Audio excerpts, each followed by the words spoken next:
Welcome to NV Commerce Academy. Our today's topic is theories of forecasting or estimation. The important theories of forecasting includes probability theory.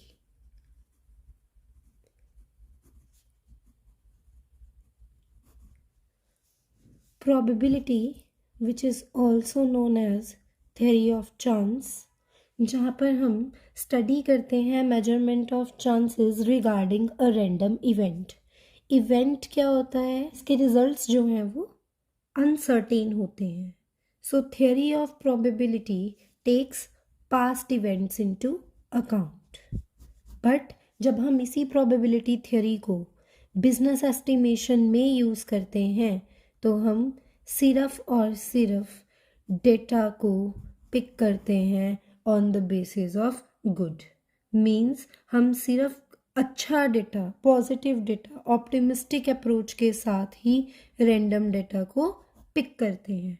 It means we generally assume that whatever happened in the past will bring good results in the future as well. So probability theory, theory of chances, जहाँ एक ऐसा event जिसके जो results हैं वो uncertain होते हैं उसकी स्टडी करते हैं, उन चांसेस को मेजर करते हैं। और जब हम बिजनेस एस्टिमेशन की बात करें तो यहाँ हमारा डेटा पास्ट इवेंट्स पर बेस्ड होता है, लेकिन हम उसमें से रेंडम गुड डेटा को ही पिक करते हैं। सेकंड, सीक्वेंस और time lag theory.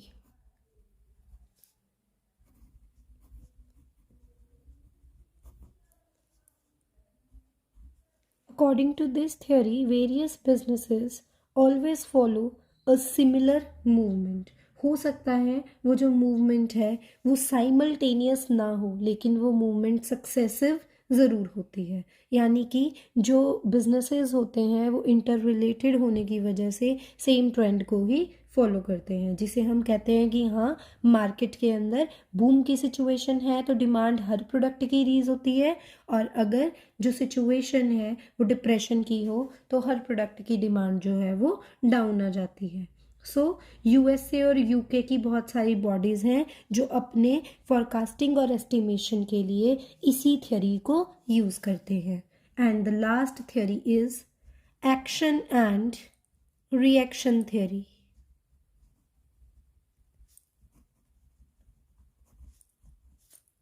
According to action and reaction theory, every action has a reaction,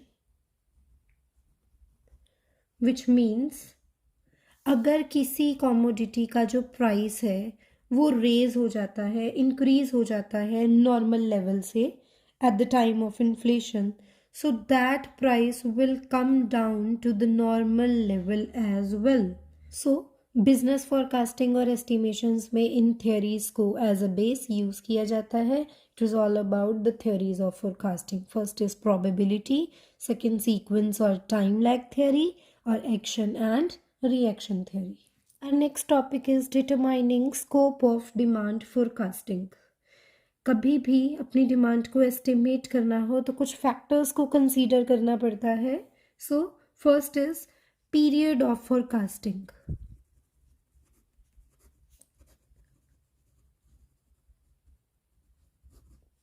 सबसे पहले हमें length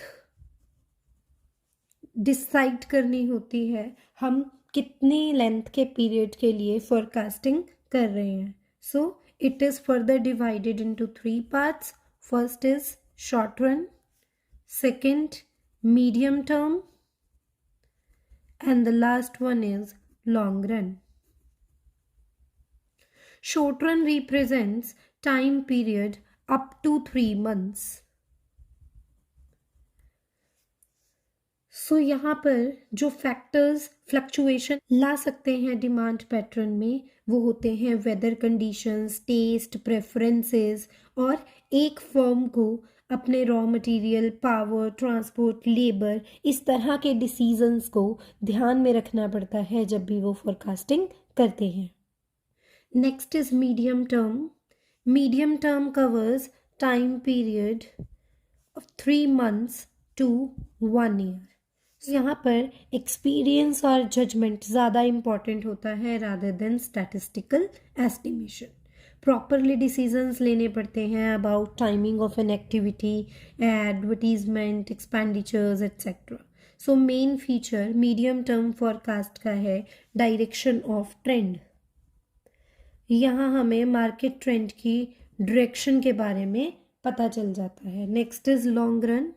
long run covers a time period more than 1 year and it focuses on validity of trend.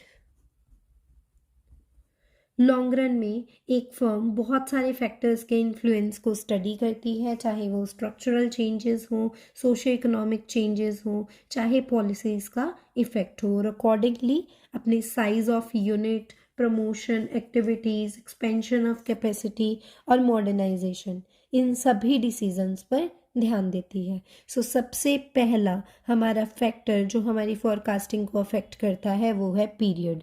पहले एक firm को clear होना चाहिए कि वो कौन से लेंथ ऑफ पीरियड के लिए फॉरकास्टिंग कर रहे हैं, whether it is short run, medium term और लॉन्ग रन। अगर वो शॉर्ट रन होता है तो उस केस में नॉमिनल फैक्टर्स हैं जो डिमांड को अफेक्ट करते हैं। मीडियम टर्म में हमें जजमेंट और एक्सपीरियंस से काम लेना है, स्टैटिस्टिकल एस्टिमेशन ज़्यादा नहीं करने हैं। लेकिन लॉन्ग रन के अंदर हमें प्रॉपरली स्ट्रैटेजिक डिसीजंस की इंफॉर्मेशन चाहिए होती है। सो यहाँ पर हमें बहुत ध्यान से अपने डिसीजंस को लेना पड़ता है। Next is level of forecasting.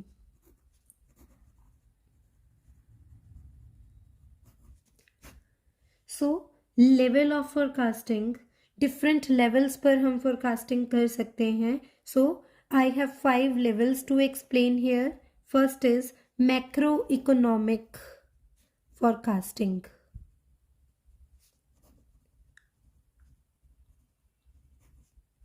It is concerned with business condition over the whole economy.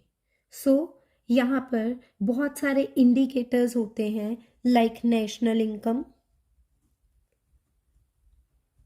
और wholesale prices और इंडस्ट्रियल प्रोडक्शन। ये इंडाइसेस जो हैं ये मिल जाते हैं एक फर्म को। बहुत सारी गवर्नमेंट और नॉन गवर्नमेंट एजेंसीज जो है इस डेटा को प्रोवाइड करती है। हमने इंडेक्स नंबर का टॉपिक स्टैटिस्टिक्स में कवर किया है। सो वही इंडेक्स नंबर्स को यूज़ करके एक फर्म अपने डिमांड को एस्टिमेट कर सकती है। Second comes industry demand forecasting.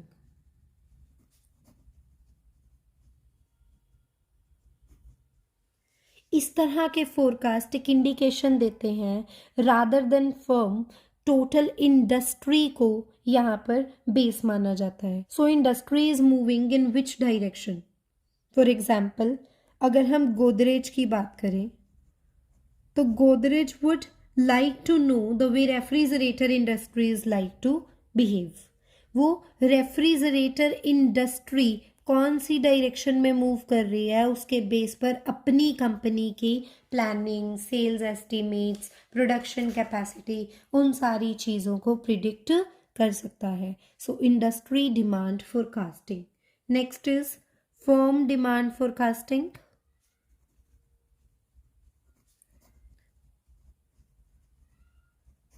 जब purpose of forecasting entire industry पर बेस्ड नहीं होता, सिर्फ और सिर्फ एक इंडिविजुअल फर्म पर बेस्ड होता है। फॉर एग्जांपल कोई बड़ी firm like Tata and Birla, वो कोई फोरकास्टिंग करते हैं अपने पर्टिकुलर प्रोडक्ट के रिगार्डिंग। सो इस तरह का एस्टिमेशन जो है हमें हमारे कंपैटिटर्स के अगेंस्ट हम कितने स्ट्रॉन्ग चल रहे हैं इस तरह की इंफॉर्मेशन प्रोवाइड करता है। Next is product line forecasting. Product line forecasting ऐसी फर्म्स के लिए यूज़फुल होती है जिनके पास डिफरेंट प्रोडक्ट्स लाइन अवेलेबल होती हैं। For example Hindustan Unilever. Hindustan Unilever जो है वो सोप्स में भी डील करता है, वो टूथपेस्ट में भी डील करता है और वो डिटर्जेंट्स भी बनाता है। सो उन्हें यहाँ पर इस एस्टिमेशन में ये जज करना होता है तो कि उन्हें कौन सी पर्टिकुलर प्रोडक्ट लाइन में ज़्यादा इन्वेस्ट करना चाहिए, किस में ज़्यादा प्रोडक्शन करनी चाहिए। Next, international level forecasting.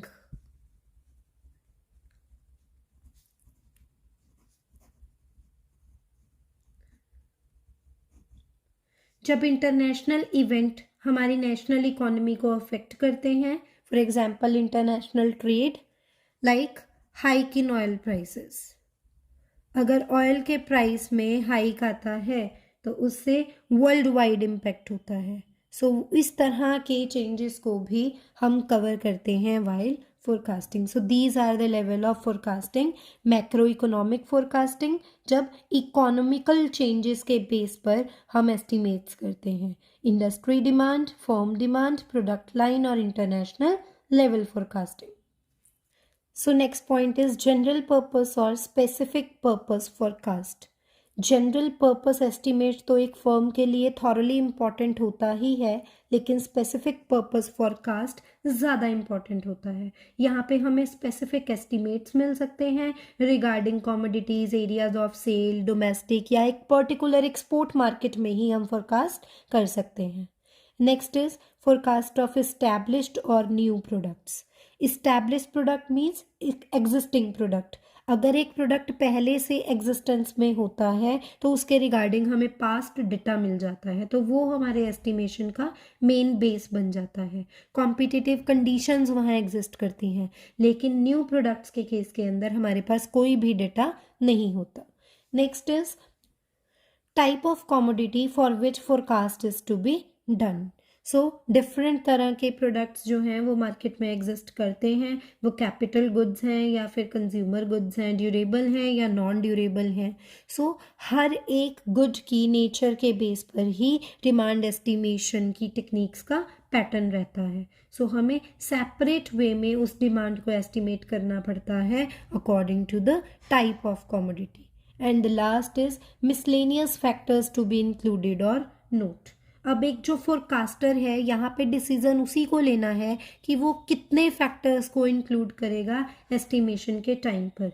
Sociological factors हैं, साइकोलॉजिकल फैक्टर्स हैं, उसके अलावा ऐसी बहुत सी चीज़ें हैं जो डिमांड को अफेक्ट करती है। अनसर्टेनिटी, रिस्क है, कंपटीशन है, कंपोजिशन ऑफ पॉपुलेशन है, डिस्ट्रीब्यूशन ऑफ मनी है। So how many factors need to be included, it depends upon the forecaster. So this is scope of demand forecasting.